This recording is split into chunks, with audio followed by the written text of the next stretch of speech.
आणि मला विश्वास आहे आता पुन्हा आपल्या समोर विधानसभेतल्या सगळ्या सदस्यांना न्याय देण्याची भूमिका घ्यायची आहे। विशेषतः अनेक नवीन सदस्य आहेत आणि प्रत्येक सदस्याला असं वाटतं की मला बोलू दिलं गेलं पाहिजे। अनेक वेळा अनेक सदस्यांना प्रत्येक विषयावर बोलू दिलं गेलं पाहिजे असं असतं। दुसरीकडे पक्षांची भूमिका नीट गेली पाहिजे म्हणून गटनेत्यांना बोलायचं असतं, त्यामुळे अनेक वेळा वेळ गटनेत्यांना द्यावा लागतो। अशा या सगळ्या परिस्थितीमध्ये मागच्या काळामध्ये आपण जाणीवपूर्वक सगळ्या नवीन सदस्यांना बोलता आलं पाहिजे अशी अनेक आयुधं वापरली। जास्त काळ विधानसभेचं कामकाज चालवून नवीन सदस्यांना बसवून त्यांची भाषणं रेकॉर्डवर येतील, त्यांची भाषणं या टीव्हीच्या माध्यमातून त्यांच्या जनतेपर्यंत जातील अशा प्रकारचा आपण प्रयत्न केला आणि मला विश्वास आहे की याही वेळी अशाच प्रकारे जे काही नवीन सदस्य आहेत या सदस्यांना या ठिकाणी चांगल्या प्रकारे बोलता येईल ही जबाबदारी आपण निश्चितपणे घ्याल।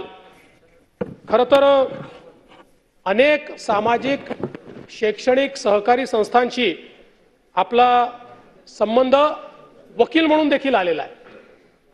देशातल्या अनेक प्रमुख अशा इंडस्ट्री हाऊसेसचं देखील वकीलपत्र आपण मागच्या काळात घेतलंय। पण एका गोष्टीचा उल्लेख करावा लागेल की इतकी मोठी वकिली असताना ज्या क्षणी ॲडव्होकेट राहुल नार्वेकर हे अध्यक्ष राहुल नार्वेकर झाले त्या क्षणी त्यांनी मी आता स्वतः प्रॅक्टिस करणार नाही, जी काही फर्म आहे ती प्रॅक्टिस करेल, कारण एथिकली मला विधानसभेचं काम करायचं आहे आणि म्हणून जो काही त्यांची अतिशय ओघावती घोगावती अशा प्रकारची प्रॅक्टिस होती ती प्रॅक्टिस त्यांनी बंद केली आणि आपलं सगळं कौशल्य हे ते या ठिकाणी वापरतात, ही देखील मला असं वाटतं अत्यंत महत्त्वाची गोष्ट आहे। आणि कुलाब्यातलं माय ड्रीम फाउंडेशन की ज्या फाउंडेशनच्या माध्यमातून नार्वेकर कुटुंबीय अतिशय चांगल्या प्रकारे महिला असतील, मुलं असतील, समाजातले दुर्लक्षित घटक असतील यांच्या संदर्भात अतिशय मोठं कार्य पार पाडतात। एक गोष्ट अध्यक्षांच्या बद्दल ही देखील महत्त्वाची आहे। आपल्याला कल्पना आहे की कुलाबा मतदारसंघ असा आहे की देशातले श्रीमंत लोक देखील त्या ठिकाणी राहतात आणि गरीबातले गरीब झोपडपट्टीत राहणारा देखील त्या ठिकाणी राहतो। आमचा जो काही यातला मूळ निवासी आहे मासेमारी करणारा तोही त्या ठिकाणी राहतो आणि राहुल नार्वेकर हे जेवढ्या सहजपणे मोठ्या माणसांमध्ये वावरतात त्याहीपेक्षा जास्त सहजपणे ते झोपडपट्टीमध्ये आपल्याला गरिबांमध्ये आपल्याला वावरताना दिसतात, मासेमारी करणाऱ्यांमध्ये आपल्याला वावरताना दिसतात आणि म्हणूनच आपण बघितलं की अतिशय चांगल्या मताने मला असं वाटतं की एकूण मतदानाच्या 72% मतं ही अध्यक्षांना त्या ठिकाणी मिळालेली आहेत। हे देखील एक मला असं वाटतं अत्यंत महत्त्वाची गोष्ट आहे। शिस्तशीर आणि वक्तशीर या दोन गोष्टी लोकप्रतिनिधींकरता आवश्यक असतात, त्या निश्चितपणे आपल्याकडे आहेत। विधिमंडळ, न्यायपालिका आणि कार्यपालिका या तिन्ही आपापल्या क्षेत्रामध्ये योग्य प्रकारे काम पाडतात, पण कधी कधी अशी परिस्थिती येते की एकमेकावर यांचा अधिक्षेप होतो।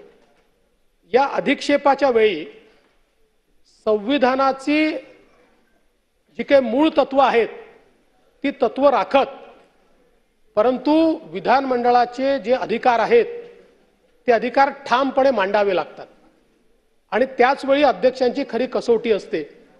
कारण शेवटी जरी या तीन आपल्या संस्था असल्या तरी संस्था चालवणारे हे व्यक्ती आहेत, त्यामुळे अनेक वेळा व्यक्ती अशा प्रकारचा अधिक्षेप करतात, पण अशा वेळी ठामपणे आमच्या विधिपालिकेची जी काही बाजू आहे ती बाजू मांडण्याचं काम या सभागृहाला करावं लागतं, ते आपल्याला करावं लागतं।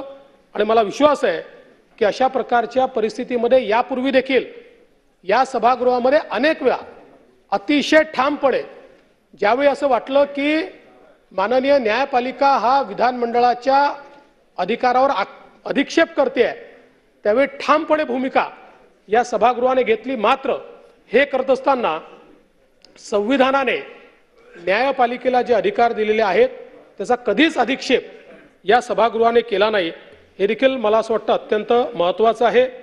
त्यामुळे सत्तेचं विकेंद्रीकरण करणं असेल किंवा वेगवेगळ्या प्रकारे आपापल्या कार्यक्षेत्रात उत्तम काम करणं असेल, या सगळ्या गोष्टीचं संतुलन हे आपण निश्चितपणे या ठिकाणी ठेवलेलं आहे.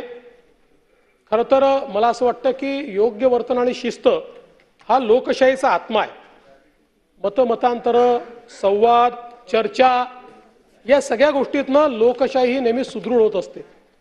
त्यामुळे सभागृहामध्ये जेवढी अधिक चर्चा होईल, मला या सभागृहाचं याकरता अतिशय महत्त्व वाटतं की सभागृहातले जे सदस्य आहेत आणि सभागृहातली जी कार्यपद्धती आहे, या कार्यपद्धतीमध्ये अगदी गडचिरोलीच्या शेवटच्या टोकावर किंवा नंदुरबारच्या शेवटच्या टोकावर टाचणी देखील पडली तरी त्याचा आवाज या सभागृहापर्यंत पोहोचतो आणि त्या माध्यमातून महाराष्ट्रातल्या जनतेला न्याय देण्याचं काम हे सभागृह करतं. आणि म्हणून मला हा विश्वास आहे की